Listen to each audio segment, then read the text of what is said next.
जादुई पेड़ों पर गांव। बहुत समय पहले की बात है।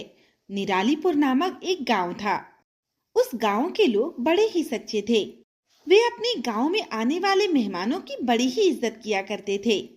गांव हिमालय के पास बसा हुआ था, इसीलिए गांव में बहुत कड़ाके की ठंड पड़ती थी और कभी-कभी तो बर्फबारी भी हुआ करती थी।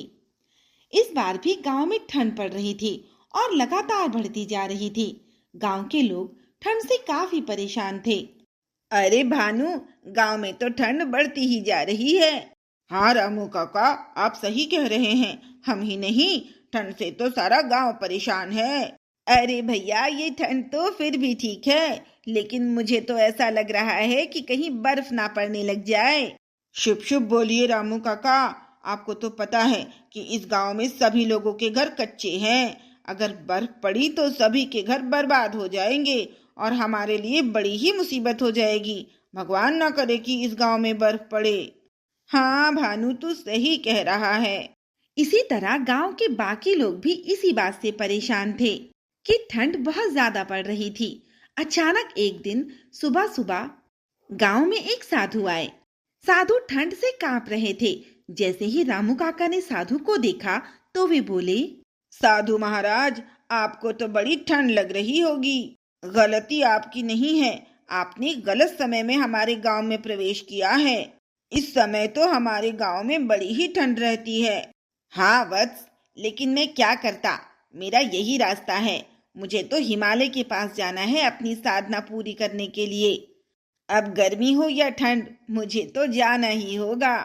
ठीक है साधु महाराज, आप यहीं बैठिए। सबसे पहले तो मैं आपके लिए आग जला देता हूँ। रामू काका साधु महाराज को एक पेड़ के नीचे बिठाल देते हैं और फिर उनके पास आग जलाते हैं। तभी उन्हें मनोहर दिखाई देता है। रामू काका मनोहर को बुलाकर कहते हैं, देखो मनोहर, हमारे गांव में साधु महाराज आए हैं, तो जल्दी से जाकर सभी गांव वालों को बुलाकर ले आओ। गांव वाले साधु महाराज का आशीर्वाद भी ले लेंगे और साधु महाराज की सेवा भी करनी है हमें मिलकर। साधु महाराज धन्यवाद जो आप हमारे गांव पधारे। मैं अभी जाकर सभी गांव वालों को बुला कर लाता हूँ। मनोहर जल्दी से गांव में जाकर सभी को खबर करता है। जल्दी ही सभी गांव वाले वहां पर इकट्ठा हो जाते हैं। सभी बारी बारी से साधु का आशीर्वाद लेते हैं। कोई साधु के लिए खाना लाया तो कोई साधु के लिए कंबल लाया। किसी ने उनके लिए और आग जलाई तो किसी ने उनके पांव दबाए। तभी गांव के सरपंच बोले, साधु महाराज, गांव के मंदिर के बाजू में मेरा घर खाली पड़ा है, कृपया आप वहां पर पधारें और जब तक ठंड कम नहीं होती आप वहीं रहे। सभी गांव वाले मिलकर आपके खाने पीने और ठंड का बाकी इंतजाम का ख्याल रखेंगे। आप ठंड तक वहां निश्चिंत होकर रहिए और हमें अपनी सेवा का अवसर प्रदान कीजिए। अवश्य, आप लोगों के अतिथि सम्मान और प्रेम से मैं बहुत प्रसन्न हूँ। जब तक ठंड कम नहीं हो जाती तब तक मैं वहीं रहूंगा। और इस तरह साधु महाराज मंदिर के बाजू वाले घर में रहने लगते हैं। गांव वाले लगातार बारी बारी साधु महाराज के लिए आग और खाने की व्यवस्था कर रहे थे। अभी कुछ ही दिन बीते थे कि ठंड और ज्यादा पड़ने लगी और अचानक एक दिन बर्फबारी शुरू हो गई। गांव वाले इस बात से बहुत ही परेशान हो गए। सरपंच जी अपनी पत्नी से बोले, देख रही हो कुमारी, हमारे गांव में कितनी बर्फबारी हो रही है। पिछले साल तो ये बर्फ ज्यादा नहीं गिरी थी, मगर मुझे डर है कि इस बार बर्फबारी कहीं ज्यादा ना हो जाए। अगर ऐसा हुआ तो हमारा तो सारा गांव बर्बाद हो सकता है। हाँ जी, बात तो आप सही कह रहे हैं, परंतु हम कर भी क्या सकते हैं। भगवान से प्रार्थना है कि ज्यादा बर्फ ना गिरे और थोड़ी ही गिरकर बंद हो जाए। बर्फबारी को लेकर पूरे गांव में हाहाकार मचा हुआ था। ये बात साधु महात्मा तक भी पहुंची। वे भी गांव वालों की स्थिति को लेकर काफी चिंतित हुए। फिर अचानक से बर्फबारी और तेज हो गई और गांव वालों के कच्चे घरों पर बर्फ गिरने लगी। फिर सभी के घर खराब होने लगे। देखते ही देखते पूरा गांव बर्फ से ढक गया। गांव वाले परेशान होकर साधु महात्मा की शरण में पहुंचे। तब रामू काका बोले, साधु महाराज, ऐसे तो हमारा पूरा गांव बर्बाद हो जाएगा। आप ही हमें इस कठिन परिस्थिति से निकलने का कोई उपाय बताएं। अवश्य, आपके गांव वालों ने मेरी बहुत सेवा की है। मैं अपने सामने इस गांव को बर्बाद होते हुए नहीं देख सकता। अब समय आ गया है जब मुझे अपनी शक्तियों का उपयोग करना ही होगा। आप सभी लोग मेरे साथ आइए। ऐसा कहकर साधु महाराज सभी को लेकर गांव के पास वाले पेड़ों के पास गए। इसके बाद साधु महाराज ने कुछ मंत्र पढ़े तो सभी पेड़ों के ऊपर एक एक घर बन गए। साधु महाराज गांव वालों से बोले, मैंने आप लोगों की समस्या का समाधान कर दिया है।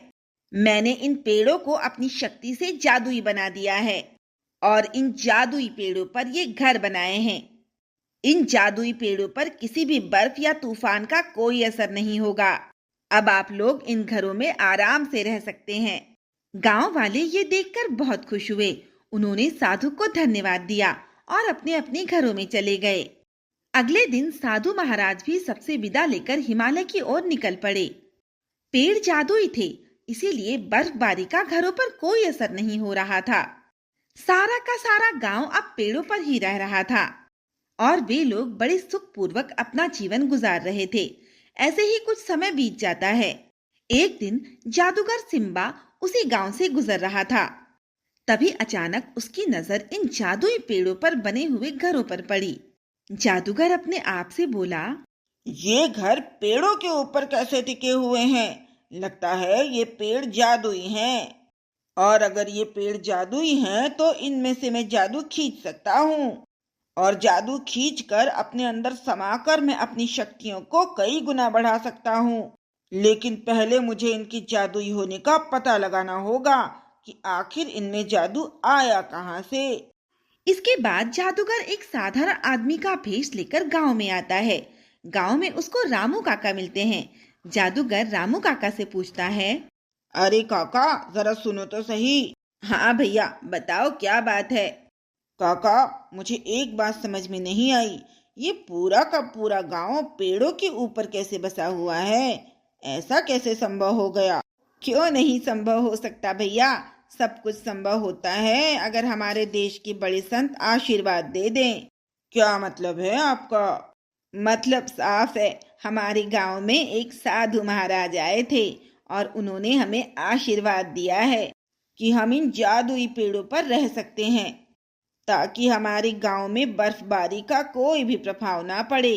उन्होंने ही इन पेड़ों को जादुई बनाया है। वैसे आपको किसी से मिलना है? नहीं नहीं, मुझे किसी से नहीं मिलना है। मैं तो बस ऐसे ही पूछ रहा था। इसके बाद रामू काका वहां से चले जाते हैं। तब जादूगर वहां पर बैठकर अपनी तंत्र मंत्र वाली शक्तियों को इकट्ठा करता है और पेड़ों से जादू खींचने लगता है। जैसे ही जादूगर पेड़ों से जादू खींचना शुरू करता है तो सभी जादुई पेड़ हिलने लगते हैं। सभी गांव वाले बाहर आ जाते हैं तो देखते हैं कि जादूगर अपने तंत्र मंत्र में विलीन है। सभी गांव वाले गुस्सा होते हैं और कहते हैं, कौन हो तुम और क्या कर रहे हो? मैं मैं जादूगर सिम्बा हूँ और मैं इन सभी पेड़ों से जादू खींच रहा हूँ। रुक जाओ, तुम ऐसा नहीं कर सकते। मैं तुम्हें ऐसा नहीं करने दूंगा। ऐसा कहकर सरपंच जी ने उसे रोकने की कोशिश की। तभी जादूगर सिम्बा अपने हाथों से जादू करता है और सामने आग जलने लगती है। फिर जादूगर सरपंच से कहता है, अगर तुम में से कोई आगे बढ़ा